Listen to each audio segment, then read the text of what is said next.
Hello friends, welcome to my new video. This video is in continuation with my lecture series on which I have termed as Glossary of Cultural Studies.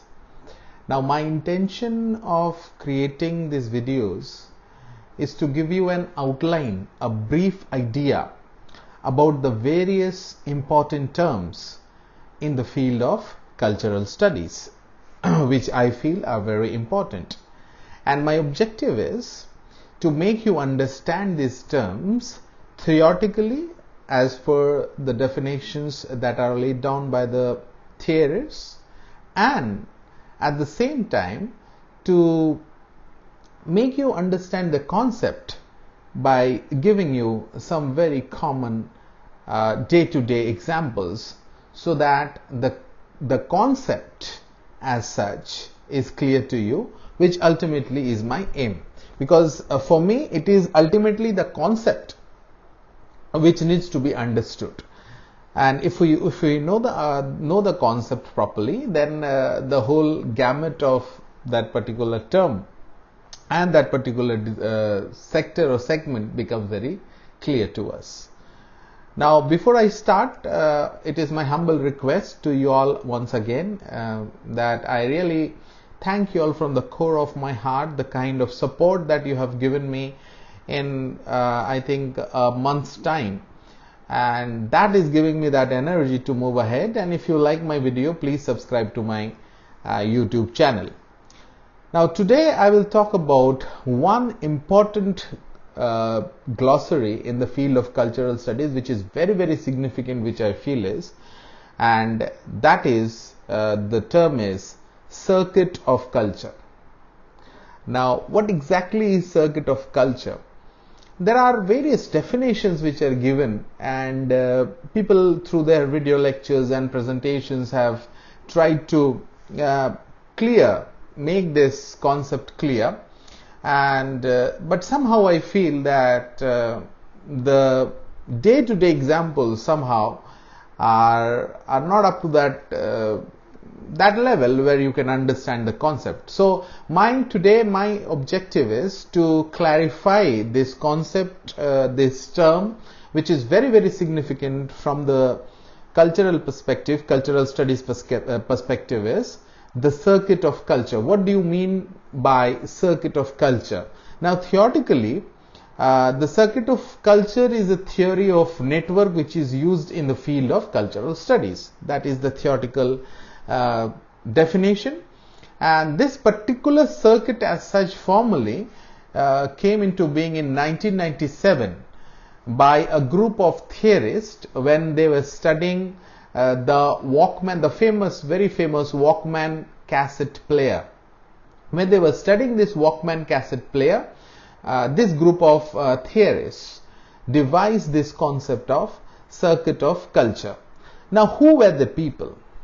The precursor, the forerunner, was Paul Duguay, P-A-U-L-D-U-G-A-Y, Paul Duguay, followed by Stuart Hall, Linda Janes, Anders Coed Madsen, Hugh Mackay, Keith Negus.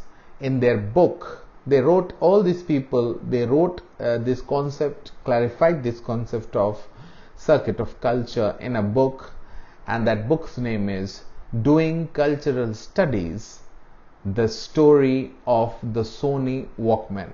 I repeat, the name of the book in which these theorists gave this concept of the circuit of culture. The name of the book is Doing Cultural Studies, the Story of the Sony Walkman. Now this theory basically suggests in studying a cultural text or artifact, you must look at, basically, if you study a cultural text or an artifact, this theory basically suggests that in order to study that cultural artifact or text, you need to study it from 5 main important perspectives. This is what forms the circuit of culture. If you Google up, you will find this diagram because I don't have the technical support in my videos, I cannot produce the diagram as such, but these are the five points which form the circuit of culture, and how they are interrelated is what depicted in the diagram. So it is my humble request. I'm extremely sorry that I cannot produce because of my technical handicapness that I have. What are those 5 points? When we study a cultural text or an artifact, what are the 5 points we have to keep in mind? The first is representation. The second is identity. The third is production. The fourth is consumption. And the fifth is regulation. I repeat, the first is representation, the second is identity, the third is production, the fourth is consumption, and the fifth is regulation. These are the 5 points, the 5 aspects that one has to keep in mind while studying an artifact or a text. Now first I begin with the concept of representation. What exactly is representation? Now the process of representation stands for the way language, for example, including words, symbols, photographs, gestures and music, can play a fundamental role in meaningful experience. I repeat, the process of representation stands for the way, for example, language, including words, symbols, gestures, photographs, music, can play a fundamental role in meaningful experience. Now, according to the precursor, Paul the Gay, he says he is of the opinion that meaning comes from representations, from language, photography, painting and other media which uses signs and symbols to whatever exists in the world in terms of a meaningful concept, image or idea. Now this is a theoretical example. This is the theoretical definition. Now if I try to explain it by a very simple example, for example, I take the example of a mobile phone. Now when from the perspective of representation, if I take the mobile phone as an example, there are few questions that should that I should have in my mind. For example, what does the mobile represent? Second, how is the mobile representation? How is the mobile represented? And when we talk of the representation of mobile, there are 2 basic concepts and codes that we talk about. The 2 basic systems through concepts and codes. Then the representation of mobile also brings into our thoughts such as communication, thoughts such as information, thoughts such as entertainment. Then the mobile phone is also related to technology, the mobile services, the telecommunications. Now all these companies, all the mobile phone companies, they work on these basic aspects and many other features when they talk of representation. Now second point is identity. What do we mean by identity? The identity here is meant by how the meaning is deciphered, the meaning is understood or interpreted at 2 levels, individual level and at the group level from the text. So identity refers to how the meaning is deciphered or interpreted on 2 levels, one at the individual level and the other at the group level from the text. Now identity addresses questions such as who is the producer, who is the consumer and who is the regulator of the products. It also addresses questions, for example, who is involved with the products, why is somebody involved with that particular product, for whom is that product important, why is it important, and others' opinions about the product user. These are the basic questions when we talk about identity. And in order to make you understand, let me give you the example of mobile phone from the perspective of identity in circuit of culture. When we talk of mobile phone, one of the basic features which comes to mind is advertisements.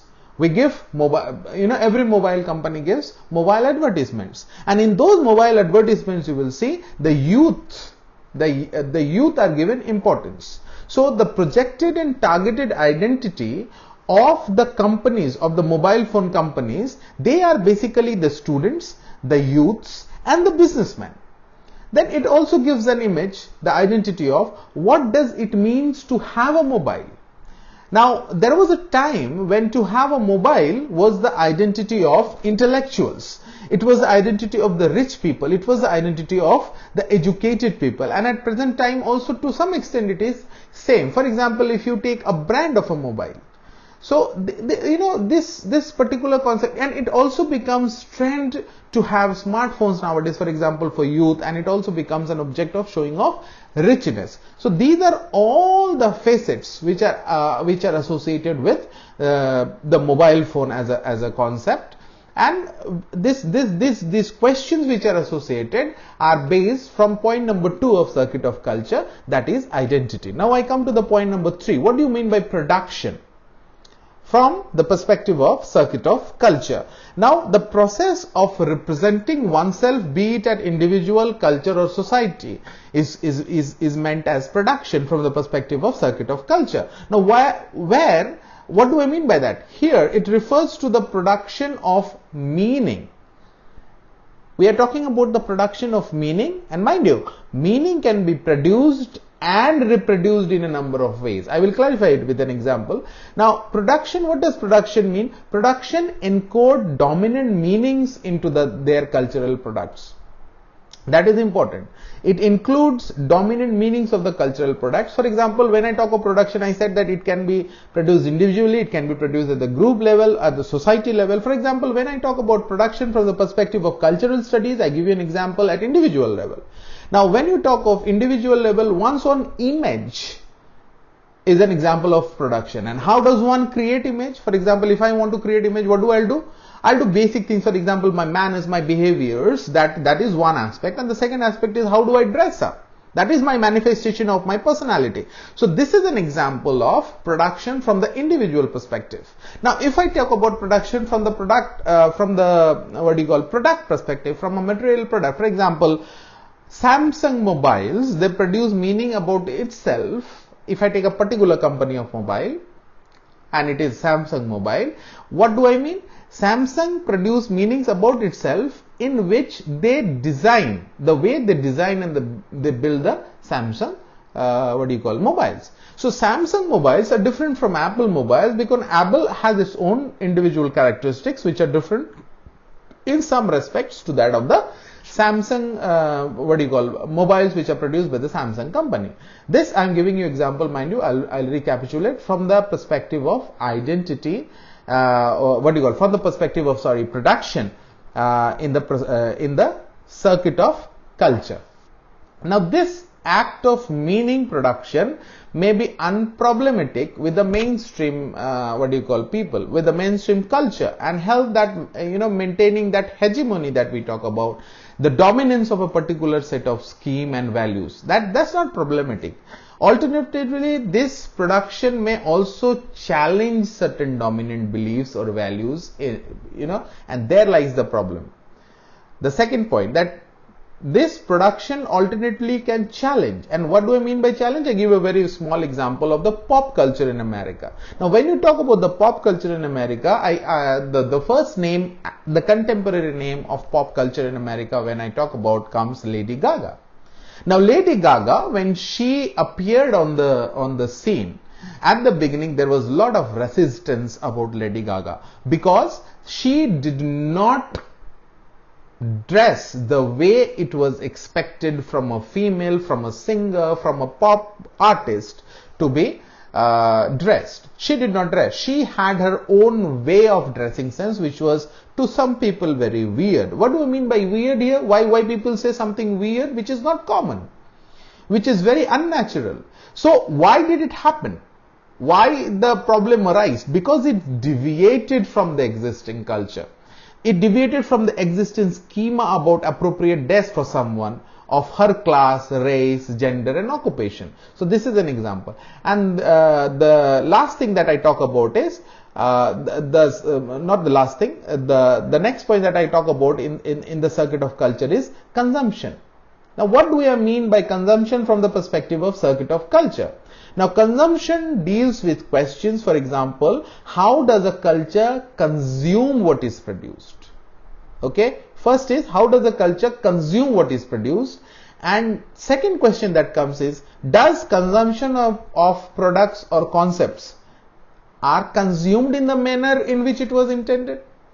Okay, the first question, it deals with how the culture consumed what is produced, and does the consumption of the products which have been produced or the concepts which have been produced consumed in the manner in which it was intended?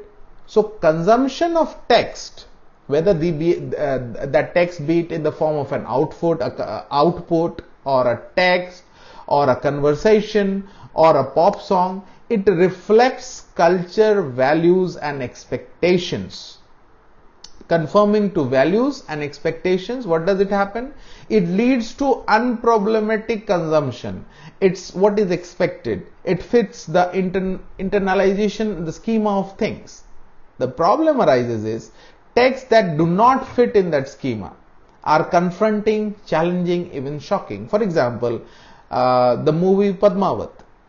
There was a lot of resistance from particular groups of people that they did not accept the representation that was made of the protagonist in the film Padmavat. That was the reason of resistance. Why? Because the text which is expected, the text here is the movie Padmavat that I am talking about. What is expected was not given. So it again comes back to the question. One is, when I talk about consumption, it means how does a culture consume, and does the consumption of product or concept take place in the way it is intended? When it is intended, it's all right. It is an internalized schema. Its consumption is what is expected. There is no issue. But the problem arises when it does not follow the set of patterns, the norms, and then it can create a problem. And the last is regulation.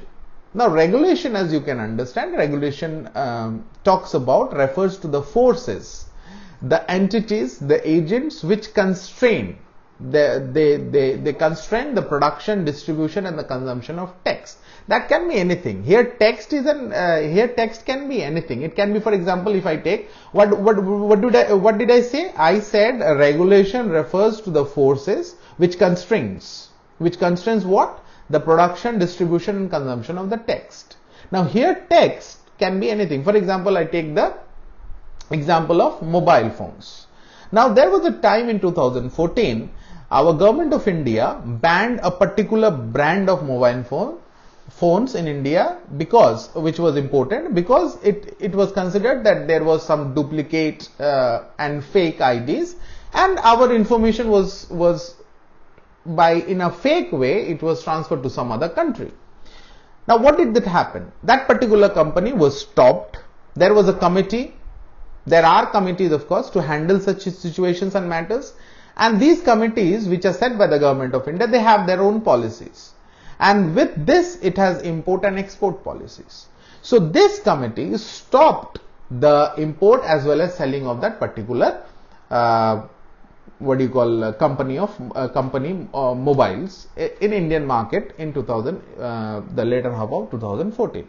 Then you have, for example, when I talk about this committees which stops all these kind of things, a very good example, when I'm giving the example of mobile, is TRAI, that is Telecom Regulatory Authority of India, which looks after, which regulates the mobile sector. So when you talk of mobile regulation, mobile is an example.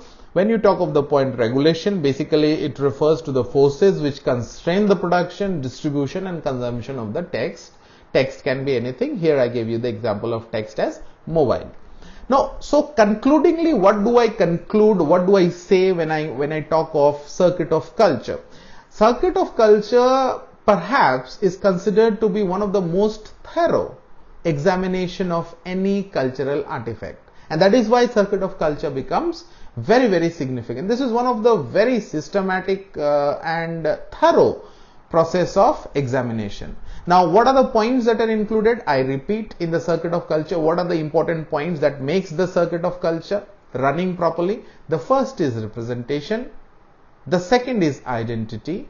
the third is production, the fourth is consumption, and the fifth is regulation. So these are the 5 basic things, and as we can see, it covers a range of issues, and it covers a range of themes, from the question of the representation of media to the construction of the identities of culture. And the circuit of culture also includes within it very several smaller components and also modes of analysis. So basically, when we talk of circuit of culture, we talk of circuit of culture basically on 5 points. One is representation. I repeat once again. First is representation, second is identity, third is production, then you have consumption, and the fifth is regulation. These all 5, they form the circuit which keeps this circuit of culture running. And through my video lecture, I try to explain all these 5 important circuits through a very common example, so that it becomes easy for you to understand this circuit for culture. This was just an introductory lecture of circuit of culture. You can explore more, and as you will explore, you will be fascinated, that's for sure. I hope you have enjoyed this video. I hope I was able to give you some idea about circuit of culture, which is very, very important, significant from the perspective of cultural studies. So before I conclude, I just like to request you all that if you all like my video, please subscribe to my YouTube channel. May God bless you all. Take very good care of yourself, and thank you very much for watching this video of mine. This is Dr. Shoykut Banerjee signing off for now. Thank you very much.